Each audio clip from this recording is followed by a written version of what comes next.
welcome to Ghoulin Around. Today, we're just going to go over some movies we've been watching, the older movies, the 50-disc one that you got. Mm-hmm.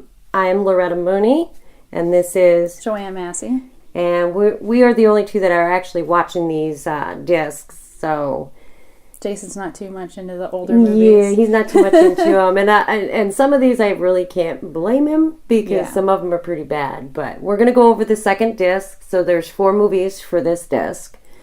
And the first one is The Werewolf of Washington. Oh.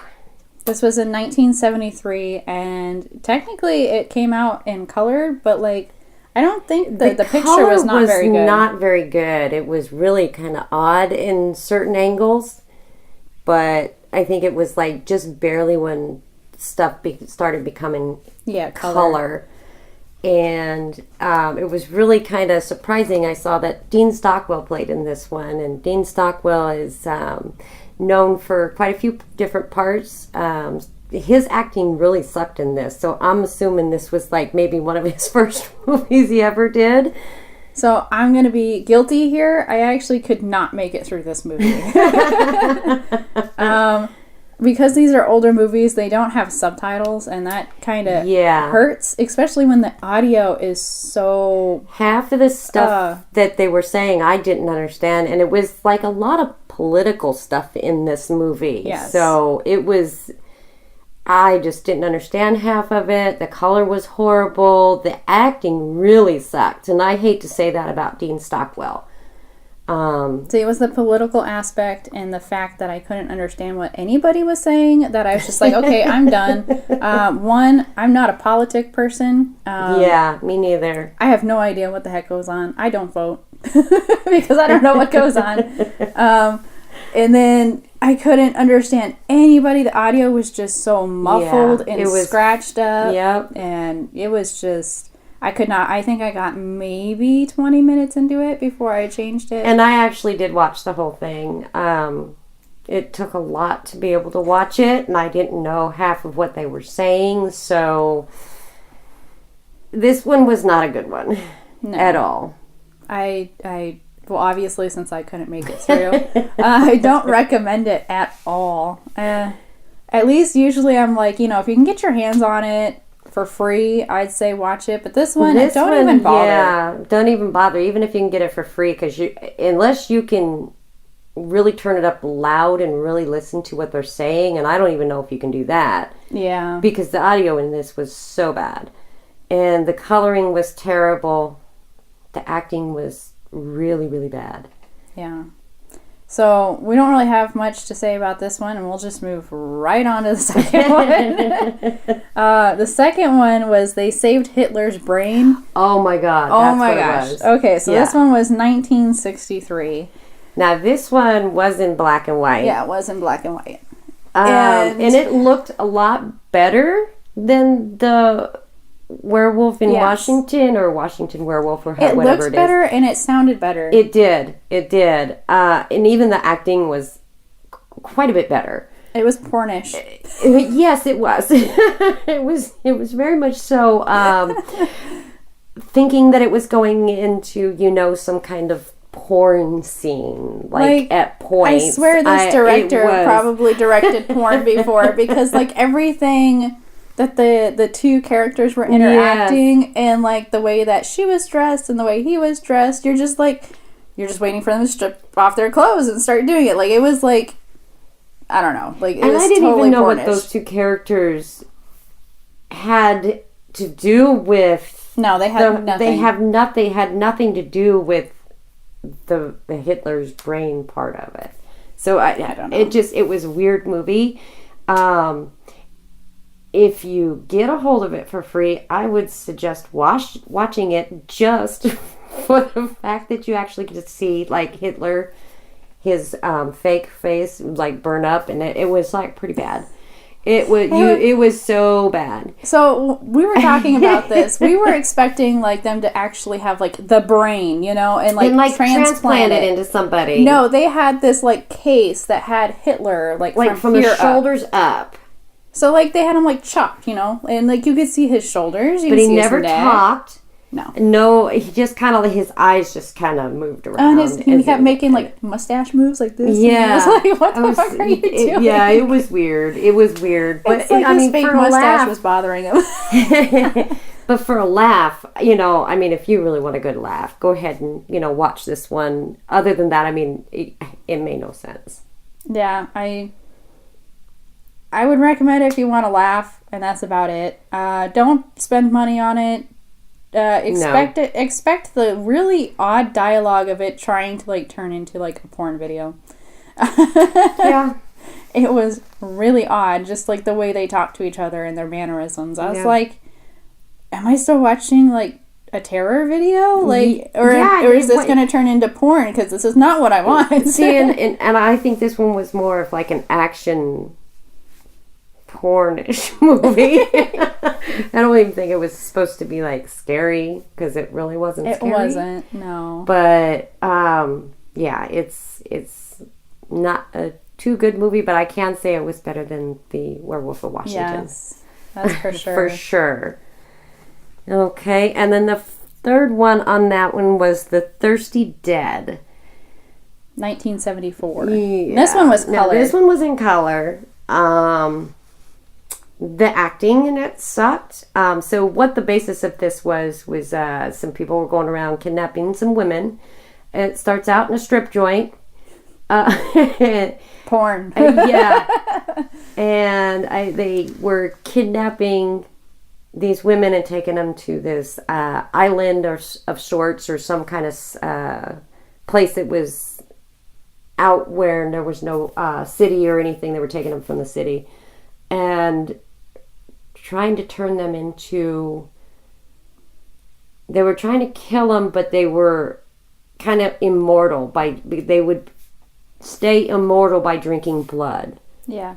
So when I saw, like, The Thirsty Dead, I'm like, okay, so this is going to be a zombie movie or a vampire movie. That's what I was thinking. And it was more like a cult. Like, this cult was draining these young women of their blood and drinking the blood in order to stay alive forever. Yeah. And the acting was horribly cheesy. Yes, it was. To start with. Yes, it was. And then as the movie gets on, like, I don't know if it got better or if I got used to it. Like, I think you got used to it, because it didn't get any better. It didn't get any better. No. I think I just got used to it because I actually enjoyed the plot for this one. The plot was okay, but it just, it was not very well done. Like, I liked the different characters that they had in it, the girls, and then the one girl that the guy becomes obsessed with and, like, helps them escape. Oh, yeah. Because he's also part of the cult, but he's like, no, I don't want this life for you. Like, I really love you, because she's supposed to be, like, a reincarnation of somebody. Yeah. And his former lover or something. So he helps them escape, and I really liked his character development with her. And so I actually did pay attention to this one and actually enjoy it. This would actually be a really good one for, like, if they were to do a remake. Yeah. I would really enjoy a remake of this one. Yeah, because it did have a good plot. I mean, but the acting was just so bad. Yeah. And the video, like, I liked the very soft colors, because it was very early. Yes. Very early in the color development, so they had very soft colors. So it didn't look bad. They had very pretty outfits for this one. Yeah, and it didn't look bad with the color that they had done, so... Yeah. I think this one, obviously I've never heard of it, so I think it could have been bigger or better. And I think, like, if somebody were to pick this up for a remake, I think it would actually turn out pretty good. Yeah. So. Yeah, it would. And the last one, I can't wait, was my favorite, The Amazing Transparent Man. Now, from 1960. Yeah, and this one was in black and white. So the plot of this is these experimental scientists, these people that are hiring these people, find a guy that's a bank robber. And he escapes from jail or something. Yeah, he's on the run. He's on the run. They find him and they're like, well, we need you to do this and get into this safe. And he's like, well, my face is all over TV. I can't go out because they know, they're going to capture me. And they said, well, we have a plan. Well, they turn him invisible, and then he goes out and robs a bank and gets what they want, and then ends up not being able to control, going back and forth between being seen and invisible. Like with all early science, it's not perfect. So, like, they're having problems, and they know of the problems because they've tried this on, like, bunnies and stuff. Guinea pigs. Guinea pigs. Was it a guinea pig? Yes, it was a guinea pig. That's right. And so they had tried this on animals, and they knew the issues, but they wouldn't tell them about the issues. And they did it anyway. And then you have the doctor that's being held, like, hostage, and his daughter was locked up in a room being held hostage, right? It was his daughter? Yes. So that's kind of like their leverage of making the doctor do what they want, and they want to rob this bank and get a bunch of money. And this guy who's escaped the prison actually has, what am I thinking of? What's the word? He has what? Not affection, but like empathy for the doctor and like what's going on, and helps the doctor and the daughter get out. Yeah. But I actually really enjoyed this one because like you have the black and white, and you have like the special effects of the bunny disappearing and stuff. Like I actually thought that was the guinea pig. Sorry, I actually thought it was pretty cool looking for the time. For the time that it was, and you know what? Out of all four of these movies, the acting in this one was the best. Oh gosh, yeah. I mean, yeah, definitely. It wasn't choppy. It wasn't. I mean, it was like normal you and me talking type of thing, and it was really nice flow with the acting with all of the characters. It wasn't just one, but all of them were kind of really good at it. Yeah, no, I really enjoyed this one because it just flowed so smoothly. You had the plot line, you had the plot, twist, whatever. And then I just really enjoyed watching the special effects, especially when he's like invisible and you see like something kind of floating across the screen. Yeah. And you can tell, it's on a string, and that's the thing. That's what they did back then, but it's just cool to see that, I guess. I don't know. This one was the best of the four off of this disc. Because we didn't have computers and stuff back then. So no, this was all practical stuff. They had cool. to figure out different ways of making the effects look as real as they possibly could. Yeah. Although doesn't look all that real, but I mean, for what they had. And even the acting, like when he was invisible and like beating up the other people, like the acting of being beat up invisibly was really good. Yeah. Like they did a really good job with that. They picked some good actors. Granted, I don't know any of these actors. I didn't recognize any of these actors. No, but they did good. The only one that I recognized was in the first one, and it was Dean Stockwell. And the only reason I know Dean Stockwell is because he was Al in Quantum Leap. See, I knew that. I was watching it, and I was like, is that Al? Is that Al? It's Al. And I was like, no, it can't be Al. Is it really? Yeah, it's Dean Stockwell. I have my cheat sheet. It is. It is Dean. Mm-hmm. That was horrible. I love Al. I know. He turned out to be a really good actor. That's why I was saying I was kind of disappointed with the acting, because when I saw that it was Dean Stockwell, I'm like, oh, okay, well, this might be okay. But it really wasn't. And he's gone on to do quite a few different things. He played as Al in Quantum Leap. He's played done a lot of things. He's done a lot of things. But I think he was just starting out and not really. I love Quantum Leap. Yeah, I know, me too.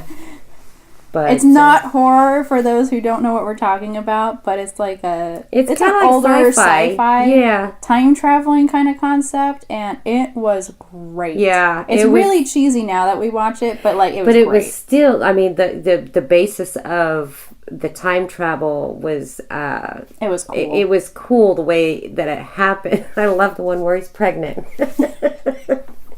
Yeah, I love that one, but I think that's probably my favorite one. Oh no, I have to take that back. My favorite one's the one with Stephen King as a boy. I don't know. I really liked the episode where he was the female worker that was being sexually harassed at work. That's pretty great. But the concept of the time travel was that he jumped into these people's bodies. It wasn't string theory. Yeah, it wasn't like string theory. It wasn't, he could go back in time and change things. He went back in these other people's bodies, and he had to go through everything that they went through physically.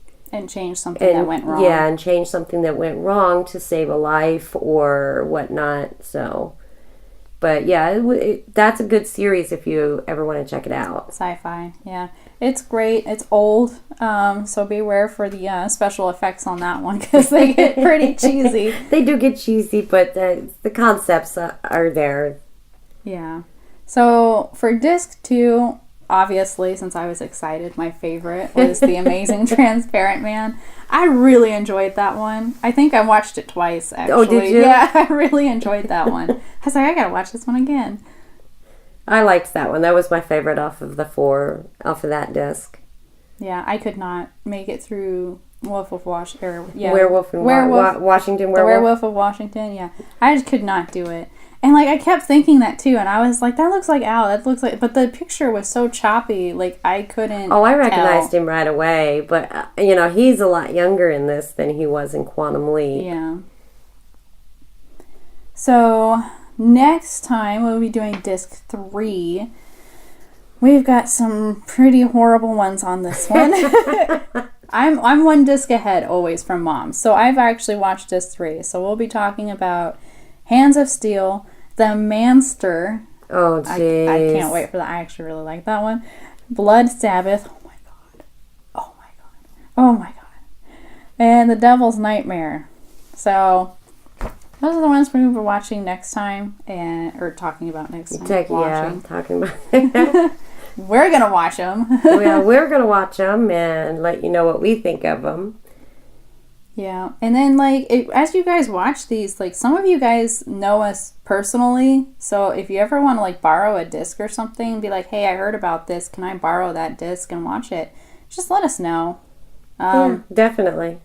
Yeah, I don't mind sharing as long as I get stuff back, so I only lend out one at a time, and I keep you on file. And she knows where you live. Yeah, but, I have no problem with showing some of these, especially the better ones, because especially with the old movies, not a lot of people have seen them or can even get a hold of them. Like, they're hard to get a hold of. Yeah, they really are. So if you wanted to watch something, just message us, talk to us if you see us. It doesn't really bother me. And as we're working our way through them, we don't really need them after that unless we're going to rewatch. So. Okay. That's about it. And in a couple days, what episode? Oh, we're going to talk about our first couple books from the Dresden Files in the next couple days. That's going to come out. And we'll continue on that series as well, as well with the John Carpenter series that we're doing. We've got quite a few things going on. So. Yeah, we do.